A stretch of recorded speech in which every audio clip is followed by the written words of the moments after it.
আপনাকে অলরাউন্ডার সাকিব আল হাসান, আপনাকে আইডল। শিশির বাবুর মতো এত সুন্দর একটু বউ আমেরিকায় রেখা হেতে সুন্দর করে নাফিসা কামালের সাথে ডেটিং এ যায়, কামটা হইল নি।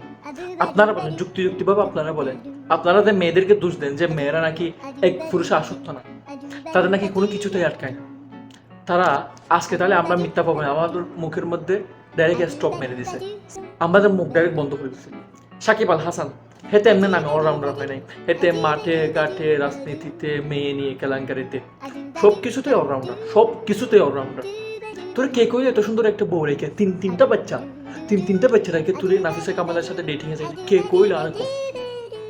এই রে সাকিব আল হাসান, তুই তো এমন স্বার্থপর, তুই তো টাকা ছাড়া ওর সাথে ডেটিং এ যাস নাই।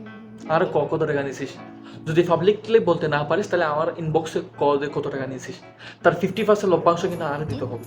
কারণ শিশির বাবির মতো এত সুন্দর বউ থাকতে কোনোভাবে যোগ্য নাও তুই নাফিসা কামালের সাথে ডেটিং এ যাইতো। আর বাঙালি যে হুজুকে বাঙালি, তোরা যদি পাই তো বেজ্জত লাঞ্ছিত করবে, সাথে পালে ইট বেঁধে দিবে ওই সামানের সাথে, জিনিসটার সাথে ইট বেঁধে দিবে পুরাবে রাস্তায় যদি বাঙালি সুযোগে পাই। তুই জুতন না এমনি তো রাজনীতিতে কটকাইছিস, আবার সংসারের জীবনে কটকাইছিস তুই। এখন দেখা যাক শিশির ভাবে কতদিন টিকে তোর জীবনে। এক যুগ ভালোবাসার পরও তোরে এই শিশির ভাবে আটকাইতে পারলো না। তুই কিসে আটকাবে, আর কিসে আটকাবে তোরে? এত লোভী সাকিব, হ্যাঁ? এক তো কাই রাজনীতিতে কর, অন্যটাই গেলে আবার এখন সাংসারিক জীবনে কর। কত কটকাবি আর কত কাটকাবি কম। ওই জন্য এখন থেকে আমাদের যে পুরানো ডায়লগ ছিল যে নারীরা কোথাও আটকায় না, সেটা এখন থেকে ভুল প্রমাণিত হইল।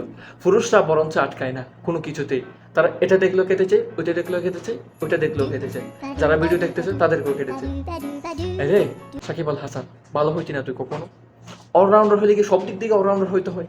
খেলায় মনোযোগ দে, লাভ হবে ভবিষ্যতে।